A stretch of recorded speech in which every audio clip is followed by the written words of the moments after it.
Hello, salam, shalom, namaste, sasrikal, aloha, hola, ciao, bonjour, buna, and privyet. It's really, really good to be with you again. And we have a return guest, and I'm so happy to have her with us again. It's Roxanne Kuchciak, who is an intuitive empowerment coach at Creating Beyond. And yeah, I just want to welcome you back, Roxanne. Welcome, welcome, welcome. Thank you so much, Samia. It's so nice to be back again. Yes, I'm so excited. Last time we had such a wonderful and rich conversation about actually, even before we got into the conversation, you did this amazing demonstration of a clearing process, of a healing process that you engage in. And I must tell you, like, not only did I feel the benefit of it at that time, but I'm continuing to feel fabulous since. Awesome. And the process, whatever the issue was that you helped me clear, it stayed clear. So thank you so much. You are so welcome. Yeah. Okay. So, one of the things I think we had just begun to touch upon last time, but we didn't really get to dig in because we were out of time, was this idea about relationships across lifetimes and the impact that it has on us now and our ability to be happy now and to have healthy relationships now. So I would love to dig more into that with you today. Wonderful. So there's so many types of relationships and I'm sure you've heard people say, "Oh my God, everyone around me keeps doing the same thing. Why does everyone react to me this way?" Like you're the common denominator. So like everybody hear that. Like if everyone's being mean to you or the same scenarios keep happening again and again, you are the common denominator. So it's not the world against you. It's something that you're emoting through your energy field. Like the way that people treat you or the way that you're asking to be treated. And if you look at it like this, if we do have past lives, I don't know if we do or not. It's not 100% sure, but you do have your genetics. You have your mother's belief systems, you have your father's belief systems, and then you have all of your ancestors' belief systems running through your DNA and their choices that they've made that is passed down genetically. And you're programmed to respond these specific ways. So if we're programmed to respond these specific ways and we have no connection to it, it just comes out of us. And you sit back and you're like, I didn't do anything wrong because you're not consciously aware of how you're acting out this genetic relationship energy. And if we did have past lives, then you're looking at like all of these other existences where if you want to talk about free will universes or non-free will universes. So in the non-free will, everything was demanded. You were obligated, you knew the rules, you either played correctly or you didn't play correctly, whatever that means. But there's energy and there's these stipulations of who you're supposed to be based on the non-free will energies. And then the free will energy, and we come here and we're like, oh, we're in a free will universe. We have say, we have choice, but you didn't clear the non-free will choices. So those carry over and people are wondering like, why can't I have a great relationship? Why can't I be in a healthy relationship? Why isn't anyone choosing me? And then if you want to take it another step in another direction is that if we've had other relationships in other lifetimes, I'm going to love you forever. You're my soulmate. I will never choose anyone other than you. And your body dies and you're here in a new body, but those programs and those beliefs and those promises and those vows are still active currently here and now, tripping you up. And you're like, I know there's this one person for me, but you might have 50 of them that you've promised to be together with forever, every single lifetime. I will love you forever, or I will provide for you forever. And then you show up in this lifetime and the person's not here, and they're not providing for you. And we feel really jaded, like, where's my money? They said that they were going to take care of me. They broke their promise. So if we could all be willing to look at all of our ancestral energy, how much of your ancestors' belief systems are running through your DNA. Just kind of look, if you could just glimpse, as if you could imagine your Akashic record energy. How much is your authentic energy and how much is your ancestors? So I want you to imagine that you're just encapsulating all of your ancestors' thoughts, feelings, emotions, patterns, programs, and stories, and shrinking them out of existence, out of your energy field. And then choose for you. And then if we look in our past life energy, how many of these unresolved, I'll love you forever, you're the one for me, no one's ever going to replace you, will you now revoke, recant, rescind, renounce, denounce, destroy, and uncreate everywhere you have said it or anyone has said it to you? And null and void all of those agreements now and shrink them down to less than nothing. The perception of soulmate contracts. We have a contract to be together forever, and you've done it lifetime after lifetime, and you're like, ew, I don't want to be with this person anymore. Will you now null and void all of those soulmate contracts? Because when you have a contract, it feels sticky and heavy, and you want to rebel. Like, that's the natural response for some of these outdated programs, is you want to rebel. So if you can release the contract, you might actually choose that person again out of choice instead of a contract making you be with that person. So all of that, detach, resolve, dissolve, cancel, complete it all. And everywhere you're waiting for the one that's going to complete you, will you now detach, resolve, dissolve, cancel, complete it all, and shrink it down to less than nothing? You are already complete, and you would like a partner that is already complete. So everything that doesn't allow you to know that you are the other half to make your whole, and they are the other half to make their whole, and you come together in combination and creation to enhance each other's lives and move forward without completing each other's lives. Will you now detach, resolve, dissolve, cancel, complete all the need to complete somebody else, and instead choose, if you choose, to be a contribution to your partners and uplift each other. So everything that doesn't allow that, detach, resolve, dissolve, cancel, complete it all. And all of those unfulfilled promises that we will be together forever, will you just allow them to actually delete once that body has passed over? So the body dies in other lifetimes. Let those energies die with the body. So each time you start over from choice. And everything that doesn't allow that, detach, resolve, dissolve, cancel, complete it all, and shrink it down to less than nothing. And then we look at some of the religions and cultures that have prearranged marriages, which are fine. But how many of you have been in those situations where your mate has been chosen for you? And now you're in this lifetime and it doesn't apply to everybody anymore. So you're waiting for, like, where's my matchmaker? How am I supposed to find somebody on my own? I don't know how to find anybody on my own. Will you now detach, resolve, dissolve, cancel, complete all of your need to have a matchmaker or be set up by somebody? Like, somebody else's opinion of what's going to work for you is better than your own. Will you now detach, resolve, dissolve, cancel, complete it all, and shrink it down to less than nothing? And are you choosing for you? Are you choosing a mate that you would like to be with? Are you looking through your mother's eyes or your father's eyes of what they think would be the best mate for you? Can we now just detach from all of that and shrink it down to less than nothing? 1, 2, 3, release. 1, 2, 3, release. 1, 2, 3, release. So how does that feel?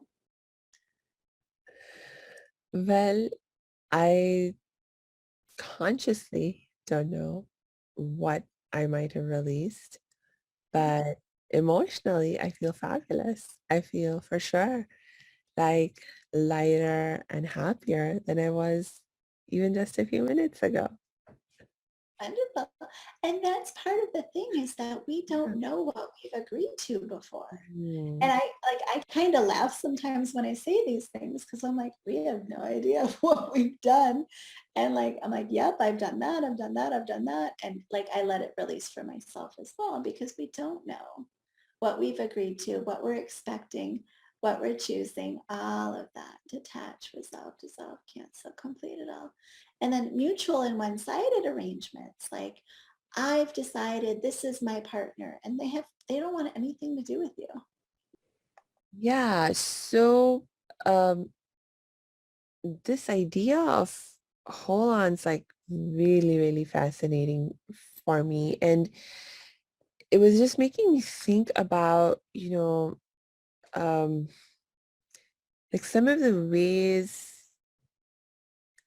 that, like, if you don't feel whole in yourself, um, like you mentioned already a little bit, like referred a little bit already to how that can show up in our lives. Um, and I was wondering if you could maybe give just a few more examples of like how that can play out in our relationships now, that if I'm not feeling whole. Hey, thanks for tuning into this episode. Hope you're getting value out of it. For your information, this episode has been sponsored by the Happiness 101 program. Are you a change maker, coach, trainer, or healer? Are chains of fear holding you back from making the impact and income you desire? Using a unique combination of positive psychology and the spiritual wisdom of our most effective change makers, the Happiness 101 program helps you break through your limiting beliefs and manifest the abundance and success you desire with fun and ease. Interested? Book a free Happiness 101 exploration call with me, your happiness expert, Samia Bano. Just use my online calendar link in the show notes. Now, back to the show. Well, a lot of us will feel homesick. We have a home planet that we long for, Mm, familiar soul group members, old tribes from other lifetimes, that wholeness, unity energy. So a lot of people are looking for their soulmate, but it's actually like the familiar energy that they feel most at home with. And if there are past lives, some of those planets might not exist anymore. So we have this longing and calling for a time and a place that's no longer available or accessible. So mm, if that is what's happening for you, can we now just detach, resolve, dissolve, cancel, complete it all, and kind of make a connection from when it was complete and download it here now, mm, like that piece that you feel like you're missing. Another way it can show up is if, you've been separated from your parents or your parents have died young or you have been adopted out or you have all of this genetic memory and programs running and you're like, I don't know where they came from, as if you need to know where they come from, you know? So you can have beliefs that are on the core level, which is this lifetime, genetic level, which is your DNA, um, history level, which is past life, and soul level, which is all that you are. And you can walk on the land and touch memories and activate other people's memories. So we're not really sure 100% where our thoughts, feelings, and emotions come from. A piece of dirt is like a memory keeper. Like, so all of this stuff gets so confused and discombobulated and who am I and who am I not?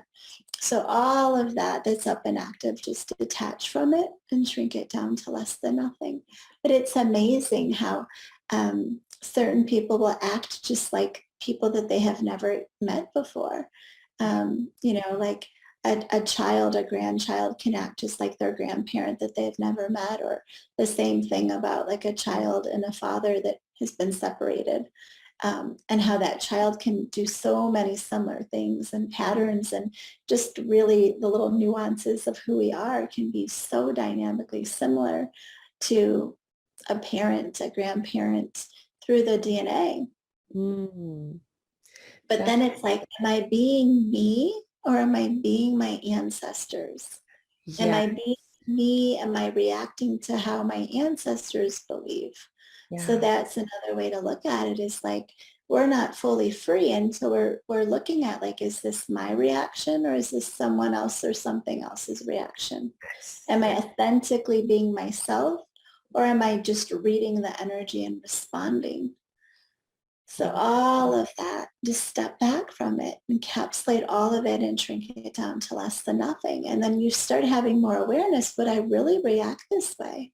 Would I Mm, really choose this for myself, or am I just choosing because the people before me have chosen this? Or I've been told I'm supposed to be in this class system. So every single lifetime I come in with no money and I stay with no money.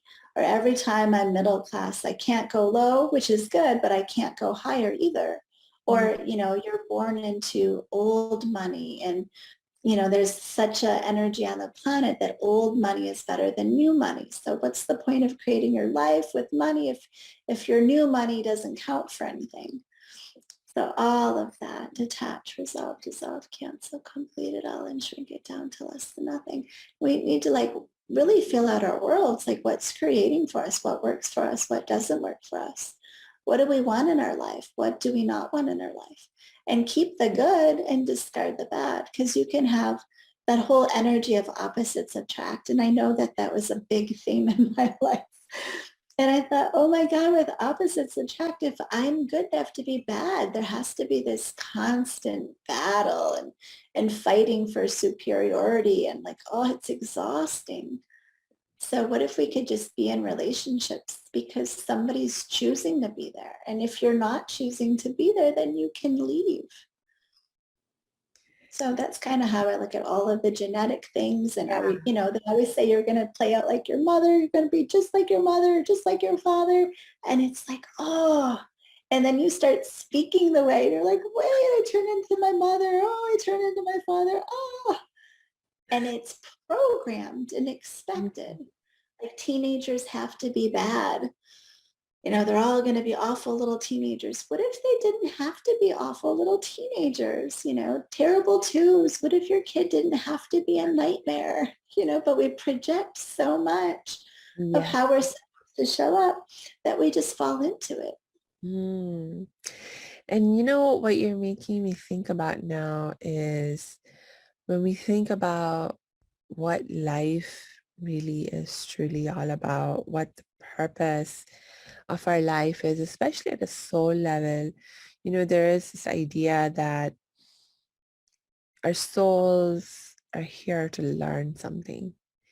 And I think it has to be the case that one of the most fundamental lessons that we need to learn is about freedom and how to live free lives.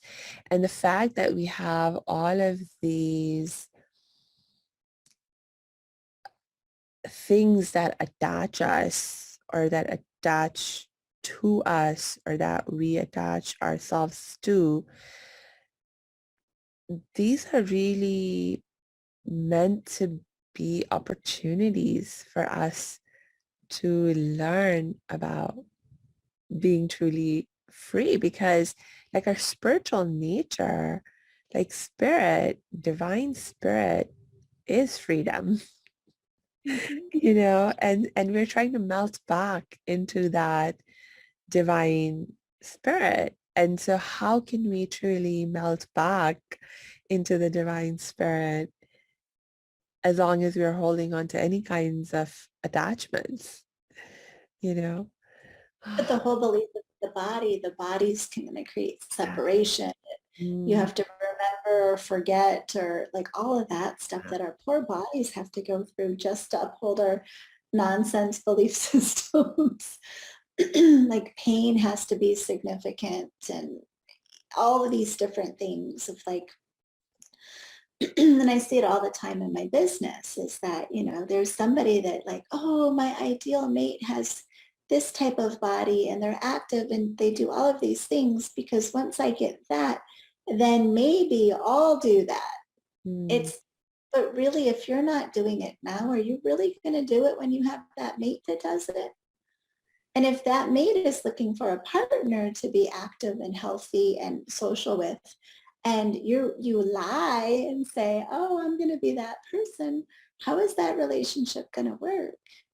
Yeah. You know, I'll be thin when I'm with that person, or I'll be healthy when I'm with that person, or I'll be happy when I'm with that person. It's like, what makes you think that that person would choose you if you're not already it? And Mm. then we get disappointed because we fantasize about our ideal partners and what our life's going to be with them someday instead of living your life today. Right. And even just wanting your partner to be something other than who you are, you're really just projecting your own need. And it's coming from this place of not feeling whole in yourself, not feeling enough in yourself, as we were talking about earlier, this idea of being whole in yourself. So it's like, be happy now, be happy with who you are as you are now. And if there's something that you want to change about yourself, go ahead and do it. Like, don't wait for someone else to pull you or push you into that. And then when it doesn't work out the way that you think it should, then you've got this person to blame. And, it's just an endless cycle. It's like you're either going to blame yourself or blame them. I shouldn't have picked this person. They don't really see me. They don't really know. But we don't tell people what we really want. We just expect everybody to read our minds and give us what we think they should give us, instead of having these open conversations of, this is what I would like in a relationship. What would you like in a relationship? But we assume that the other person's just going to psychically or energetically get it and just know us, because if they love us, they would know us. It's Ah, like mm, not always the case. yes. Oh my gosh. I think if I have a pet peeve that I've developed about relationships, it's this expectation of, if you love me, then you will know what I'm thinking, feeling, needing, wanting. And I I mean, I maybe it's just because I personally feel really challenged. Like, I definitely have a slightly socially challenged personality, in the sense that I can find it very difficult to actually perceive what other people are thinking, feeling, and needing, wanting. And I really appreciate and um, n- need, even a lot of times, for people to explicitly let me know what it is that they're thinking, feeling, needing, wanting, because until they do, I don't get it, or it's very difficult for me to get it, and it's just, I don't want to have to always be struggling in that way in my relationships. And so, the healthiest relationships that I have, this is like something that I have been able to express in these relationships. And this is like something that, like, for example, my sister, I think, is like one of the people in my life that I have the healthiest relationships with. And uh, and because, she really respects um, my, like, where I am at in terms of my ability to understand or not, where she's at. And she regularly checks in with me. She's like, Samia, did you pick up on this? Did you pick up on that? And she actually even now helps me out, like when we're in a social situation, or even with our wider family. She was like, did you notice this happening with our dad or our mom or this cousin when they said this? Did you realize that they were feeling like this, or they were wanting that? And sometimes I'm able to say yes. And a lot of the times I'm like, oh no, I totally did not pick up on that. Thank you for it. alerting me.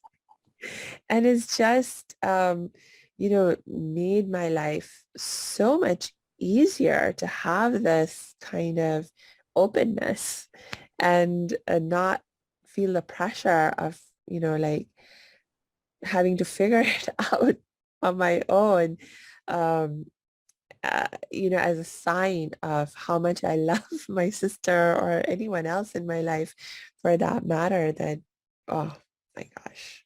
Right. And you might not have had those cell receptors in that experience. So it's like you're closed off to it because it's not part of your reality. And then you're trying to explain and understand, and you're like, I don't get it because I don't play there. So it's hard when people come up with their shock and their trauma and their devastations and how dare you? And it's like, how dare I? I have no idea what you're talking about, Yeah, but so many people expect us to poke our heads into their world and read them, and it's not always accurate, even for the best of the best to do right, it. right. So, some of us are mind readers, but like, again, what's the block? What's the catch? And, we say, oh, it's okay. You don't have to do this, but you know that they want you to.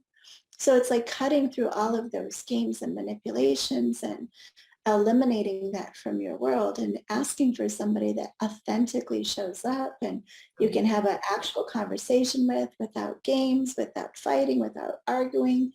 And again, it's not about like polar opposites, opposites attract. And you don't have to have total similar people. You want yeah. somebody 50-50 that you agree with and you can disagree with. And they're not going to be stomping out the door mad at you every time you have your own opinion. Yeah. You know what you just made me think of is some research that I read. This was actually like years ago, back when I was still a student in UCLA. I was a psychology major, and we were like learning about some research that is very clearly established now, actually. This debate that people have about, do opposites attract, or is it better to be with someone who's more like you, etc. Actually, relationship psychology research has solved that problem. It's not a mystery anymore. And what the conclusion, according to the research, was that, the differences that we have as people, that is what adds like spice to the life, to our life, to our relationships. And of course, that's important. Um, and you want a certain level of spice and variety, and in that context, like variety and difference. But the glue of a relationship is really the commonalities that we have. So you also need to have a certain level of commonality, and and you have to, like in the context of healthy relationships, the things that you have in common matter, because like you can have things in common that are superficial, and they're not really that important to you, and so they won't be a very strong glue. So you want to make sure what you have in common are the things that are really super important for you, like in terms of your values and ethics, etc. And similarly with differences, there are things that you can have difference, and it'll actually add more spice in your life, more excitement in the relationship. But those differences shouldn't be about things where you need them to be the same for Yeah, that glue in that's the the whole relationship. thing about like Yeah. polar opposite. Like I love, they hate. Like we don't have to love everything the Yeah. same, but we don't have to hate everything the same. So it's like 40-60% Um, of opposite. It doesn't mean 100. Well, I'm on one end or on the other, and you're battling like, and what is that going to create for either? right. One's always going to feel rejected. One's always going to feel overtaken, disempowered, overpowered. And, when it's more matched energetically, based on thoughts, feelings, emotions, desires, hopes, goals, targets that you want out of your life. And when you have that similarity, is, as you said, that's the glue that keeps them together, that they're like, well, there's more of this than there is not. Yeah. Let's work through this. But Yeah. if it's like on polar opposites, you're like, there's no way you're ever going to fully get to a common space if one's pushing this one, the other one's pushing that way. Mm, that's That's, true. And I mean, it's not like we can't change our energy. So it's like even if someone is at a different energy from you, you could create change, certainly in your own energy to match theirs. But do you really want to? Is that really um, the wiser thing to do? In some situations, it might be like if to raise your, like, for example, if to change your energy to match the other person means that you are going to raise your energy, up level your energy in a positive way, maybe that's an awesome thing to strive for. But if it means that you'll have to bring your energy down, um, to a more negative state, then I don't right. want to do that. But again, if there is that belief that polar opposites, you might shift and then they shift. Yeah. It's like you switch places, Ah. and that's all Mm. that always that shift in, fight energy. So Right. that's something to look at too, because I've seen that happen where one person is like, okay, I get it, I get it. And then they finally agree with their partner after all these years. And then the partner's like, wait a minute, maybe you were right. And then they totally flip roles. And it's just like, give it up. Just give it up at that point. Or, don't fight about these things that are totally non-significant or insignificant or don't even belong to you. So Politics, right? One has this point of view, one has that point of view. And it's like, I don't know. right. Some things just have to agree not to agree on and move on, either together or separate.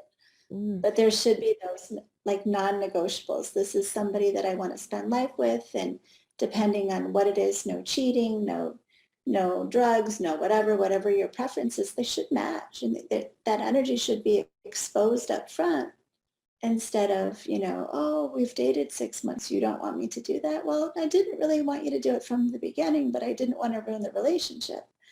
And then that person feels like they're pressured into staying in the relationship because they've already invested time. Right. Yeah. Oh my gosh. Relationships can be really tricky and they don't have to be. Exactly. And it's all a choice. What do Like, you want to, what do you want to, if there's a fight at the beginning, do you want to keep investing in that fight? Or do you want to start creating beyond the fight and eliminating some of those possibilities that are just a no? When people say, oh yeah, I'm going to totally be that. And they're lying. You can feel that they're lying, believe that response that they're lying and move on. But we waste so much time giving them the benefit of the doubt, and maybe they're not that way, and making up these stories, and we put blinders on, and then years later you're like, oh, I knew that when I met him. Go with your gut instinct as much as possible.